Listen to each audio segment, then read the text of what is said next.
In this week's episode of Art of Supply, I'm joined by Anthony Sardain. Anthony is the CEO and founder of Covella, and today we're going to focus on two things that I know everybody in this audience is going to want to learn more about.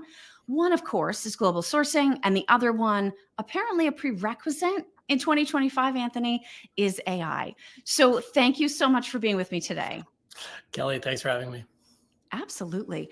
Now, it's interesting. You and I had talked previously about your background, and you have experience in both trade and data science, which is sort of ideal in today's economy. Can you talk a little bit about how you got that combination of elements in your background and how they help you in the role that you're in today? Yeah, definitely. Rewinding here, I was born and raised in Southeast Asia. My family's been in Southeast Asia for about 3 generations. Everyone heavily involved in trade. So it was always an industry that I was very kind of aware of growing up. I went to graduate school at McGill in Canada, where my graduate work focused on developing machine learning and AI models to predict global trade. So that was when I kind of got that first exposure to how these two worlds can meet. I went on to build various data science and AI teams in different startups before wanting to build something myself. And, I'd been looking at the sourcing landscape for quite some time. Because of my background, I'd been doing sourcing projects for friends and family and sort of small businesses, and realized that there was a massive opportunity with the suite of AI tools that were starting to become more mainstream. I'd been working on a lot of these sort of text-based AI tools, but they were nowhere near the caliber of what we saw when we had tools like ChatGPT-3 that came on the scene a couple of years ago. And, I started playing around with it, and I started taking my existing sourcing projects and seeing how AI could help facilitate that whole process. And I found that it was very successful. I was initially sourcing, products in Thailand, and then I moved to sourcing products in India that were of a different product vertical. And what I found is that no matter what the kind of products we were sourcing, no matter what countries we were sourcing, and the tools that we were using actually remained very much the same. And that's when I realized we had something there, and that became actually the first version of Covella that we ended up building out. Interesting. It's always interesting when you start to recognize either patterns, right, in a process or situation, or one solution that works in multiple sets of circumstances. You talked a little bit about how what you experienced became sort of the foundational idea behind Cavella. Do you want to talk about what the company is doing today? Definitely, yeah. So Covella is a virtual sourcing agent. The idea is very simple. We realize that it is very easy for brands today to sell products. That has very much been automated away. It's very easy for brands to spin up a Shopify account and sell products. But what is missing is the other side of the coin, which is to say, before you can sell something, you need to make that thing. And making products really hasn't seen nearly as much automation as we've seen on the selling side. And so what we're building is AI agents. Some of your audience will be familiar with this. Essentially, these autonomous AI-assisted actors that are able to do tasks on your behalf. And in doing so, we do absolutely everything from taking in your product spec to, vetting suppliers, finding suppliers, doing all the coordinating with suppliers, coordinating samples, QA, what have you, all the way to ordering. So it is a nose-to-tail solution that helps you source products all over the world. And because we've automated so much of this process, we are able to do so with a much lower headcount than traditional sourcing businesses, and we can get much more competitive quotes because we've automated that sourcing process. Now, one of the things that I want to make sure I understand certainly, but also for listeners before we dig further into how all of this works. So what you're really talking about, taking a service, the way it's carried out today, either by people that are on staff in-house doing sourcing work, or third parties, right, that are sourcing on behalf of the company, and effectively turning this into a product. How does that impact the way that you've built out the business model, that you're also making that conversion in addition to doing the automation of going from service to product? Right. So I think that this is the big unlock that these technologies allow for. What we've seen with technological innovation is that it has often allowed us to go from a service world to a product world. And a good example in this space might be Flexport, which, again, a number of your audience will be familiar with. Absolutely. When you thought about freight forwarding 20, 30 years ago, it meant calling up different brokers, going back and forth, getting all these quotes. And with Flexport, you kind of created this world where you can have something that feels a lot more like a click of a button to get what was historically a service and is now a product. And so with the current suite of technologies, we're able to take that same approach, but now on the sourcing side. So it's no longer going to be a world where you are getting on the phone with all these different suppliers, going back and forth, doing all this sort of very manual work. There's a world where the technology allows us to go with a click of a button to create a product. Now, obviously, I'm glossing over a lot of details, but that is where that technology will take us. Yeah. And it's interesting too, because where so many times sales and procurement are opposite sides of the same coin. You talked about the fact that there's been a lot more automation applied on the sales side of things, maybe less so specifically within sourcing. But it's interesting because over the past, I'll just say generally 5 years, we've seen a massive influx of investment into different parts of digital procurement and supply chain, right? All of a sudden, everybody's paying attention to procurement and supply chain. Every innovator, every founder thinks all of a sudden, I can solve this problem in a new way. But sourcing hasn't necessarily been as much of a magnet, specifically when you think inside of procurement and supply chain. What do you think it is about sourcing that has, depending on your perspective, either prevented it from benefiting from automation or preserved it from automation? I think there's two main things. I look at it from a sort of a technological perspective and then a sort of a global macroeconomic perspective. The technology is the most obvious piece. A lot of the technology that was at our disposal up until these language models became more mainstream, made it such that it was very difficult to automate a lot of the work that goes into sourcing. Sourcing is inherently quite messy. It's very based on communication. So you're dealing with large swaths of text that don't fit very neatly into very cut and dried databases. It's much easier to, if you're selling products, your SKUs fit in very nice, neat little cells. When you're sourcing the products, it's very descriptive. It's images, it's video, it's text descriptions. That didn't really lend itself to the old suite of technology. Now we're able to do that a lot better. It was also quite relationship driven. A lot of back and forth over email, over WhatsApp, over WeChat. All of that is something that the current suite of technology is very well suited to tackle. And that wasn't the case, again, before three or so years ago. So a large piece of this is essentially a massive technological unlock that has allowed us to do what has been historically not possible. And I think that, in terms of the current interest in this space, certainly in the last 6 to 12 months, has been what's been happening in the tariff landscape, which I'm sure we're going to be talking about as well. But people are realizing that the old approach to sourcing, where it has very much like a set it and forget it type approach to building up your supply chain, is no longer appropriate and perhaps might not even be desirable in a world where you have more technological integration, where you can more easily reach suppliers through your phone or through your computer.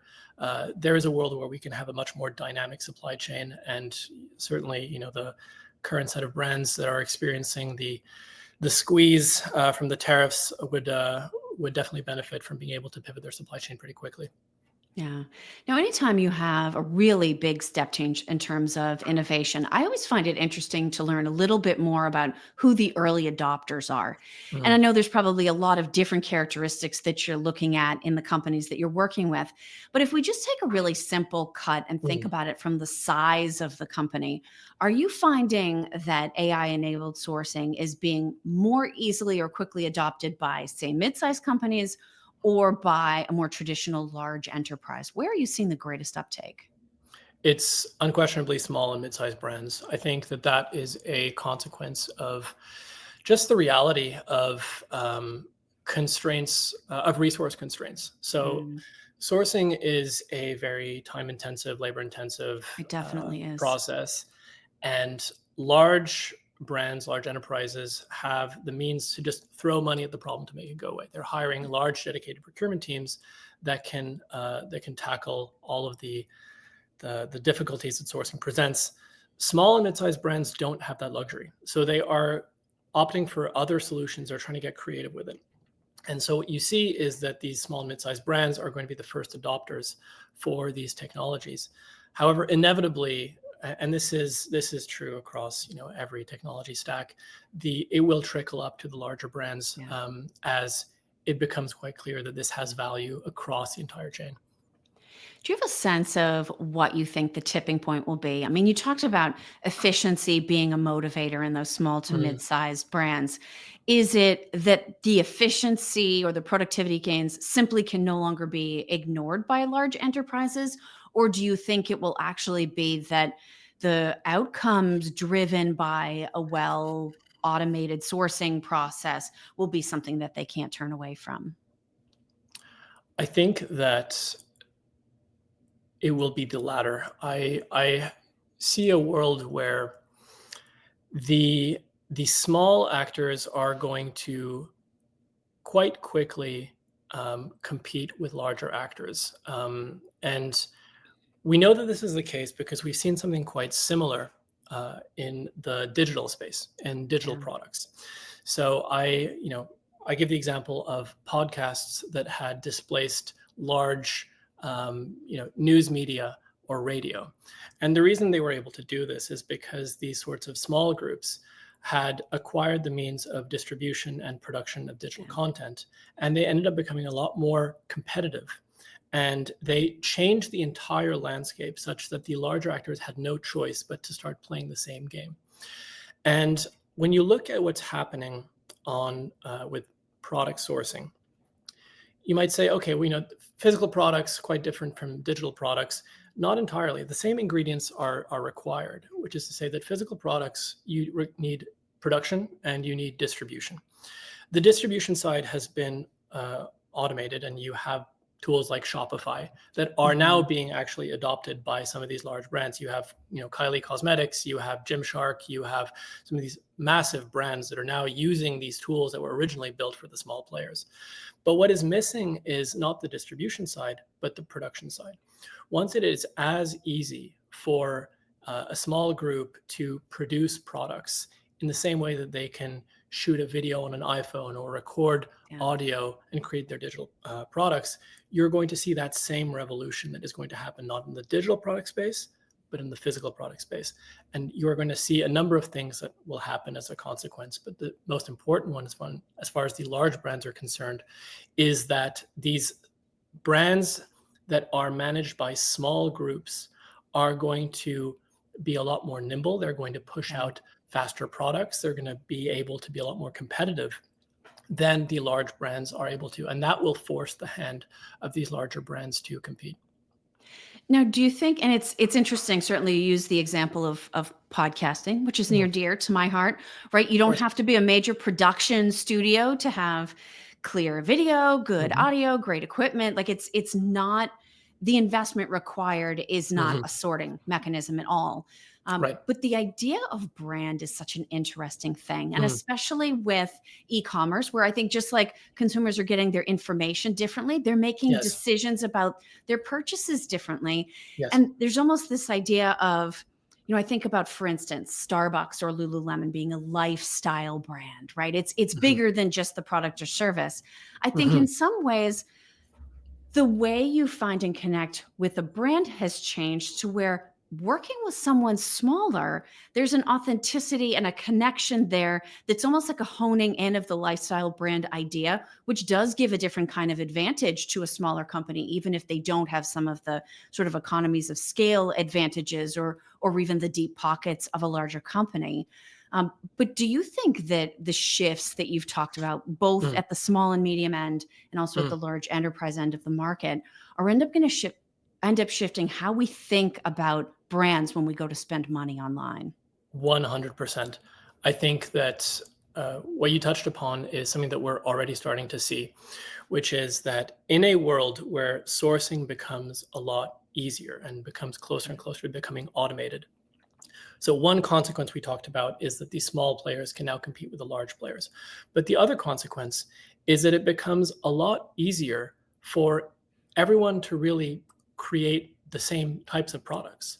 The moat to product creation is no longer so wide.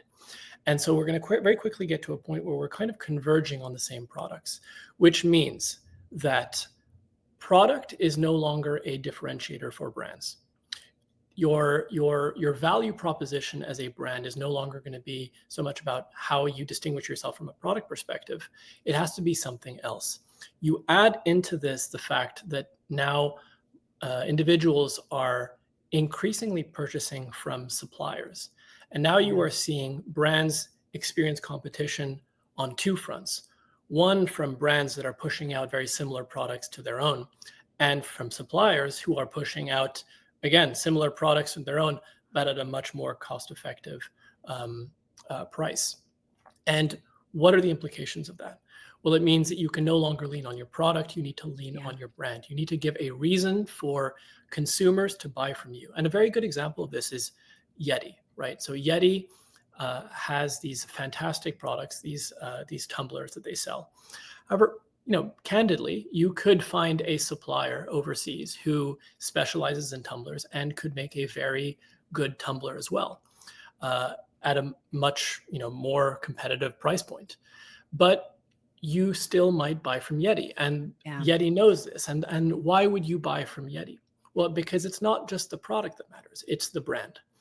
And so once you realize that people will buy from you, no matter if your product is the best or the most cost effective, then that allows you to start selling more and more products and to generalize. And so if you look at Yeti, for example, sure, they sell the tumblers, but they're also selling lawn chairs, they're selling skillets, they're selling cooling bags, they're selling all these sorts of different products because they fall under the Yeti universe. And so what you're seeing is that brands are increasingly becoming generalist. In a world where sourcing becomes easier and easier, brands are becoming generalist because they are leaning into this idea of brand, and the idea of product first is becoming less and less interesting. Brands have to really lean into their brand identity and their marketing strategy. Absolutely. Now, as we start to talk about ways that AI can make sourcing easier, more efficient, more impactful, however we want to look at it, I think one of the biggest challenges is right at the very beginning. What on earth is it that you're sourcing? And even to stay with your example of Yeti, I'm not just sourcing a thermal mug, right? You're getting into thicknesses of metal. You're getting into exact formulas of plastic. You're getting into, oh, well, then there's a magnet. I think getting the specs right for a product or service is one of the hardest things that companies ever do. Is this an area where AI can actually step in and start doing the work to make that whole process easier so that everything that follows in the process is also improved? Absolutely. When you're sourcing a product, so much of the effort goes away if you have a very well-structured product spec that you can then go to see with suppliers. And this is also some, a pain point for suppliers themselves who now have to, if they receive an incomplete product spec or something that doesn't really make sense, there's all this back and forth that happens. So how we've been automating the sort of the product spec piece of the sourcing process, we really focus on 4 different areas. The one is using AI to flag missing elements, right? So if there's critical fields or requirements that are missing, AI can immediately identify those and let the user know, and they can sort of fill those pieces out. So that's the first thing, missing elements. The second is anything that is around ambiguities and contradictions. So if there's inconsistencies in the product spec or vague language, what have you, being able to really refine that and clarify anywhere you have an ambiguity or a contradiction, AI is also very capable of doing that. Third, and this speaks to the point that you brought up, is benchmarking.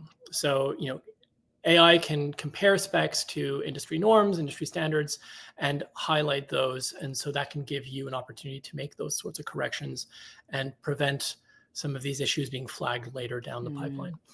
And then fourth is just compliance, right? You can cross-check specs against internal policies, external regulations, what have you, And again, that allows you to make sure that your product spec is very well thought out and written out to be able to be sourced. And that actually sort of leads me to think that potentially it can help with the process of either vetting supplier organizations or the proposals that they've submitted. So it doesn't just Mhm. have an understanding of what it is you're trying to source and buy. It understands how the information you've received back in response to the solicitation you put out, how closely it matches or how they rank. Is this another area where we're starting to see AI play a role? Absolutely, yes. We apply this tooling on both what we are sending out to suppliers and what we're receiving from suppliers, so we can double check that everything is in accordance with what we would, what both the brand wants and what the supplier wants from both ends. I'm curious about what the suppliers want. Have you Mhm. heard reactions, responses from the Yeah. suppliers participating in the other side of this? I know an Yes. RFP is nobody's favorite, but how do they feel about this idea of AI-enabled sourcing?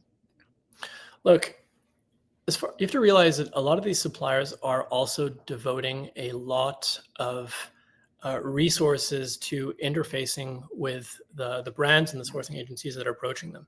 They're fielding all these sorts of requests that are, some more or less complete. You have to understand: is this a serious consumer? Is this product, Mm, something that has potential? All this sort of vetting work is this sort of top of funnel work that these suppliers are dealing with are things that get automated away once you have AI sit between the two and make sure that the product spec is complete and give all the information that the supplier might want. That you are also having the AI as the agent interfacing with the supplier and responding to the yeah, supplier in real time. It makes a massive difference when you're dealing with all these time zones that can complicate things, true. where you have, a answer that is provided by a supplier that can be responded to at what would be 3:30 in the morning US time. Yeah. Well, and it actually goes back to the point that you were making earlier about the fact that the sales side of all this is Mhm. ahead of the procurement side in Mhm. terms of automation. So rather than being sort of a threat to the idea of, relationship oriented sourcing or Mm. becoming a customer of choice, this might actually be a preferable approach to suppliers that have already invested in their own automation and use of AI in the sales process. Like, right now we can just stick these two pieces together and get through the process more quickly versus it being something that's going to threaten the relationship down the road. Absolutely. I think ultimately it contributes to much smoother relationships between brands and suppliers, because it has automated away all the sort of this nonsense and all the frustrations that can arise from that process. And it allows, on both sides for a much faster treatment of requests. On the Yeah. brand side, it allows you to very quickly receive multiple quotes from multiple different suppliers all at once. One of the major things that we've been able to do by automating this is essentially get many more competitive quotes than brands have been able to do on their own, simply Yeah. because we've automated that quoting process. We can now get dozens of quotes after reaching out to, maybe not hundreds of suppliers, but certainly, 50, 60, 70 suppliers, Mm. and getting many more quotes. And just by virtue of having more quotes, you're going to have much more competitive quotes to choose from. On the supplier side, if we're coming in with a much more complete product spec and we're giving you all the information, we're being much more Yeah. responsive, then that allows you to treat a lot more accounts at once as well. Now, I'm wondering how tech savvy somebody has to be to use this, right? I mean, today we've got, sure, there's Chat GPT. You can have it help you craft emails Yeah. with certain Mm, tone. There's also some of the agentic AI platforms where you mm, have to know a little bit more what you're doing, even if it is mm, low code, no code, to sort of build out a mm, process. Where on the continuum of zero training to you have to be a mm. rocket scientist does something like this end up falling? I mean, what we've built has been deliberately as simple as possible. So the idea is that, the brands that we work with, they come in, they tell us what they want to make. They're engaging with an AI agent, very much like Yeah. how you might be used to engaging with ChatGPT, for instance. And then everything happens in an automated fashion from there. I think that this is one of the big competitive advantages of the current suite of technology. Whether it's our solution or AI in general, we are seeing finally technological advancement that runs at the speed and speaks in the language of human beings. I like to give this example often, but my parents are in their late 60s, early 70s, and they still can't understand the difference between a search bar on Google and a URL bar to type in a website, and that's been Right. around for 20 years. But they're very adept at ChatGPT, and that's been around for 3. So Yeah. Interesting. the if you think about that, it's not so much about just the impact that AI can have in these spaces, but just that the rate of adoption and the ease of adoption is such that there is essentially no barrier to having these new tools incorporated in your workflows. Yeah. Now, the larger context of the conversation that we're having is Mm. all about global sourcing, right? So very Yes. specifically broad and international. Mm. And I think we would be remiss if we had this conversation and didn't talk about tariffs. So Mm. you and I are here now mid-July. We know the Mm. current plan is that August 1st, Hmm. at least off the top of my head, Canada and Europe, there are new tariffs that Hmm. all else remaining unchanged. We're Right. expecting to go into effect. How does having AI enabled sourcing help companies deal with, excel through, however you want to look at it, the impact that tariffs are having on global supply chains? Right. So I think that ultimately what the tariffs have exposed is how slow moving supply chain is. And this is something that it's not new Yeah. to anybody, obviously. But the sourcing process is, equally slow moving. And that's because a lot of the way that sourcing has typically happened is it's been very relationship driven. It's required a lot of, going on sites. It's very, oh, you have to already have your networks pre-established. And a lot of that actually does go away once you have a relatively online supplier base and you have technology that is able to sit on top of existing communication methods like WhatsApp, like WeChat, what have Mm. you, and automate some of this process away. What if you could very quickly, rather than the current process where you're going to reach out to hundreds of suppliers and just cast your email into the ether and hope you get some answers? What if you Yeah. could very quickly immediately get down to a short list of 5 6 highly competitive qualified suppliers that can make your product, and you can do that in a couple of days? That immediately changes the nature of the sourcing project and allows brands to be a lot more agile and to be a lot more quick. And what we've found is that look, right now, um, it's a very difficult landscape to navigate with the tariffs changing at the speed that they are. So what we've been advocating and what we've been helping brands do is just really lean into the China plus one strategy, whereby you're building duplicity contingency plans in your Yeah. supply chain and getting many different suppliers in different geographies that are ready to go, at a moment's notice. And by deploying these solutions that we've built, this automated sourcing across the different countries that we've been operating, we have suppliers in 40 different countries. We've been able to move production lines in different countries at the drop of a hat. And in cases where that's not been possible, at the very least, we've been able to find much more competitive suppliers in the same country. Obviously, for China, for some products, it's going to be very hard for you to source outside of China. That's just a reality. Yeah. But if you can at least cut your production costs significantly, and on average, we're able to cut production costs by about 35%, you can offset a lot of the increase that is due to the tariffs. And I remember when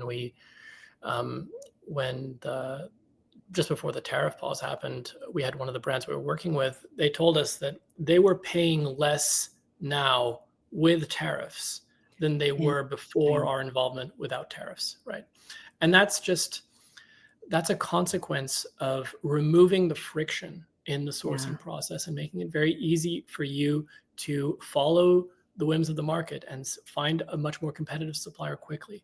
A lot of the high costs and differential costs between suppliers is simply due to a good deal of friction that has made it very difficult for you to find new suppliers, Yeah. to start with new suppliers. There's a lot of friction in the system, and automation helps do away with a lot of that. Yeah. And I'll actually add a piece onto this. So this would be the piece I'm saying as somebody with sourcing experience. Mm, Part of the friction that I think gets removed when your perception of a task changes. mm, When I think about the heavy lifting that would traditionally be associated with, okay, I'm going to throw out this email to hundreds of suppliers to find out who mm, has what and if it's good enough. mm, That sounds awful. I think I'll do that tomorrow, right? And then tomorrow comes and we'll had a lot of calls today. Maybe I'll do that Thursday. Well, it's getting towards the end of Thursday. It's practically the weekend. Part of what ends up getting compressed is just when does the first step in the task happen based on the human perception of how difficult or unpleasant or challenging something is going to be, let alone the elapsed time between starting that first task and when it starts to impact the business. So if we can start to think differently about what is required to make some of this mm, happen, mm. then maybe those of us on the sourcing side of things can prevent some of these very critical tasks from getting bumped down to tomorrow and tomorrow and tomorrow. Absolutely. I mean, it's tremendously daunting. It's tremendously effortful. And, Yeah. again, you throw in the time zone elements, you throw in the sort of the sometimes a very real language barrier that can also Oh, add culture difference? Absolutely. complexity and all of this. It makes it, it's a nightmare. Frankly, it's a Yeah. nightmare. And, realistically, when you think about it, brands or anyone who is sourcing a product, you don't really need to be doing all this work. You are, as long as you lay down in a very concrete and explicit way what it is you would like to make, Mm. that should be more than enough for an individual, whether that's a manual sourcing team or in our case AI, to do a lot of that vetting for you. And that's what we realized. You could just essentially automate away all of this more manual, tedious work that could realistically be done by someone, with maybe 1-2 years of experience, and who isn't afraid to face the barrage of emails and phone calls, Yeah. and who'll do that for you. Yeah. Awesome. Well, Anthony, incredibly interesting application of AI. I think a lot of people watching and listening would love to see Mm, some of these benefits happen in their own organization. mm, If people are meeting you or learning about Covella for the first time mm. through this episode, what is the best way for them to get in touch with you or to learn more? Absolutely. So you can find us at cavella.com. So cavela.com. And there you can find a list with where you can put in your contact information, get in touch.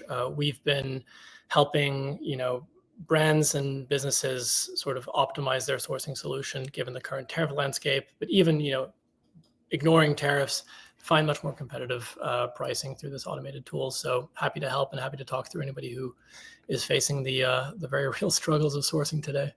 Excellent. Well, very interesting conversation, Anthony. Thank you so much for being here. I appreciate your time. Kelly, a real pleasure.